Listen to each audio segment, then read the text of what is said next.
ډیرو معزز محترم او قابل قدر مسلمانانو ورونو خویندو، نن یو زبردست پاورفل وظیفه ده درود ابراهیمي. دا ډیره انتهایی پاورفل وظیفه ده او ډیرو خلک د خپل حاجاتو دپاره کوي او چا چې هم د خپل حاجاتو دپاره کړې ده نو هغه الله جل شانه د هغه حاجات ضرور پوره کړي، ځکه چې دا قرآن کې الله تعالی فرمایي، قرآن کې الله تعالی حکم فرمایي مسلمانانو ته، یا ایها الذین آمنوا صلوا علیه وسلموا تسلیما. محترم الله تعالی څه فرمایي؟ ان الله وملائکته يصلون على النبي يا أيها الذين آمنوا صلوا عليه وسلموا تسليما. اے مسلمانانو، الله تعالی فخپل فرمایي، فخپل څوک فرمایي؟ رب فرمایي. رب زما استا فیدا کون کې چې کوم خالق او مالک ذات ته هغه څه فرمایي چې زه او زما فرشتې پر رسول الله صلی الله علیه و وسلم منګه درود وایو. درودو اے مسلمانانو مؤمنانو، تاسو هم پر رسول الله مبارک باندې درود وایي. ولی الله تعالی فرمایي؟ محترمو دې کې یو فلسفه پرته ده. یو د استغفار باره کې الله تعالی فرمایي، یو د درود شریف باره کې الله تعالی په خپل قرآن کې فرمایي. نو کوم مسلمانان چې غواړي چې الله تعالی له زموږ حاجات پوره کړي، دنیا دی الله تعالی موږ له راکړي، د دنیا ټول نعمتونه دی الله تعالی راکړي، د دنیا ټول غمونه بې فکرۍ دی الله تعالی زموږ نه ختم کړي، هغوی ته درخواست دی انشاءالله چې درود ابراهیمي دا تاسو شروع کړئ، او کوم درود ابراهیمي چې ته زه ښیم هغه شروع کړئ، په کومه طریقه چې راته زه ښیم هغه طریقه باندې شروع کړئ، څومره تعداد چې راته زه وښیم هغه تعداد سره دا وظیفه تاسو انشاءالله شروع کړئ. تاسو به خوشحاله انشاءالله، تاسو مطمئنه په دې وظیفه باندې، تاسو به شکرګزاره په دې وظیفه باندې انشاءالله العزیز. السلام علیکم ورحمت الله وبرکاتو.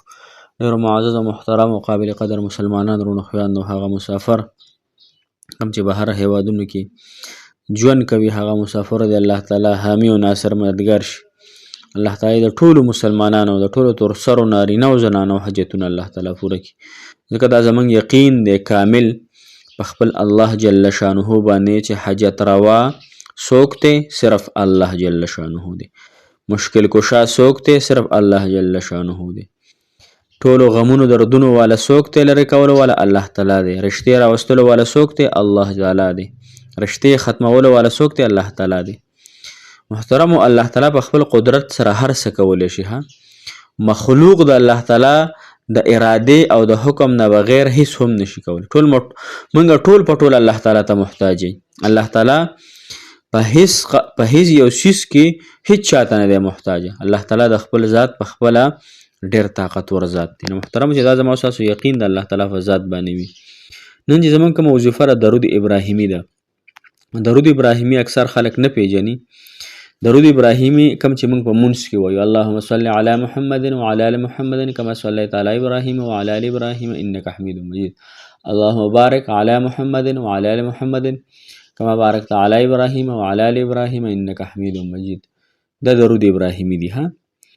علما فرمایي څوک چې 101 مرتبه روزانه درود ابراهیمي وایي، کو سحر وایي، کو ماښام وایي، کو غرمه کې وایي، کو د شپې وایي، کو د ورځې وایي، هر وخت چې وایي درود ابراهیمي 101 مرتبه، نو ویده پسې به دنیا په خپله را رواني.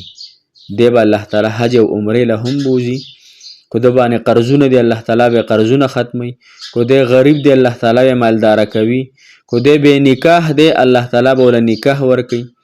کو دی د بل بچهداره دی دغې بل بچهدارۍ کې ورله الله تعالی برکت اچي. کو دی په مسافرۍ دی الله تعالی به د مسافري روحانه ګرځوي، کارونه به ورته الله تعالی میلاوهي. کو دی نور داسې پریشانو کې ګیر دی او پریشانۍ د ختمېدو اړو نوم نه اخلي، غمونه د لرې کېدو اړو نوم نه اخلي، د ده مخ او بند دی تنګ دی، یعنی نه روانېږي هر اعتبار سره. نو هغه مسلمانانو ته مې درخواست دی چې درود ابراهیمي شروع کړئ، د درود ابراهیمي سره مینه وکړئ، درود ابراهیمي سره محبت وکړئ. او چا چې د درود ابراهیمي سره محبت کړی دی نو هغه داسې دی چې د الله تعالی د رسول سره محبت کړی. او چا چې د الله تعالی د رسول سره محبت وکړه داسې دی چې د الله تعالی سره محبت وکړو. نو په هر اعتبار سره د هر رنګ حاجت دپاره د هر رنګ مشکلاتو دپاره درود ابراهیمي تاسو ان شاء الله شروع کړئ په یقین سره په اخلاص سره. ناغه پکې مه کوئ، روزمره یې کوئ، هر ورځ 101 مرتبه کوئ، د سر فاتحه کوئ مه.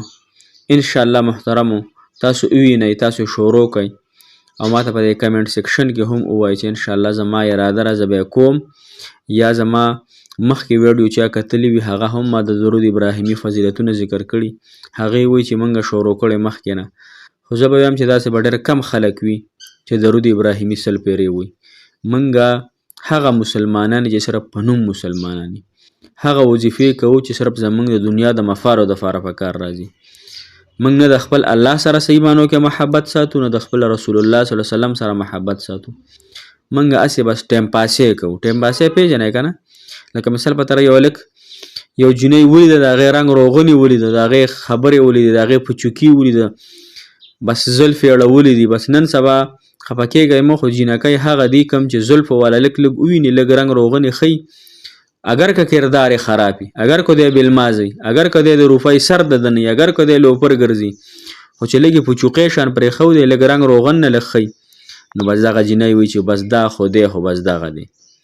محترمو موږ صحیح مسلمانان هغه دي چې ته ځان دپاره ښکلې رشته وګورې او هغه رشته دینداره وي. اکثر ما سره رابطه کوي که نه وي پلانکې مالی دوکه راکړه. دا هلکان ګورئ ډېر کم هلکان داسې دي چې هغه جینکو له لفټ ورکړي او د هغه خپلې کړي، یا داسې ډېر کمې جینکۍ دي چې هغه په صحیح معنو کې یو هلک سره محبت ساتي. د یو سره محبت، د یو نه محبت کټ شي بل سره شروع شي. یو لوی فلم هم شروع کړی دی. د دې محبتونو نه قلار شئ.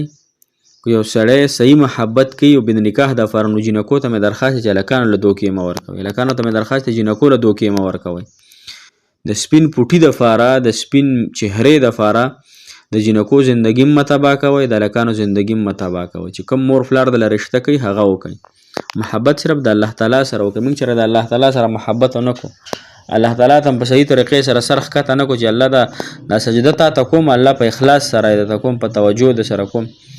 نن بس تش دقه دویم نمبري روانه ده مسلمانانو کې. نو الله تعالی د رضا دپاره خپل ځانونه ټیک کړو، خپل آخرت خپل قبر د دنیا دپاره نه هېرو. محترمو زما دا خبرې په چا بدې لګېدلې، زه د هغې معذرت غواړم، خو زه په تاسو خفه کېږم. یقین وکړئ چې زه په تاسو باندې خفه کېږم، زما تاسو څه دغه نشته دی. خو بیا هم زه وایم چې زما ټول مسلمانان اورېدونکي کتونکي ډېر زیات ښکلي مسلمانان ته الله جوړ کړي او د دنیا او آخرت خوشحالۍ زما د مسلمانانو له الله تعالی ورکړي. دا زما یقین دی، دا زما تاسو سره محبت دی او دا د الله تعالی زما لپاره په آخرت کې او په قبر کې او د الله تعالی د خپل رضا سبب وګرځي. موږ ته هم انشاءالله ډېره ډېره دعاګانې کوي.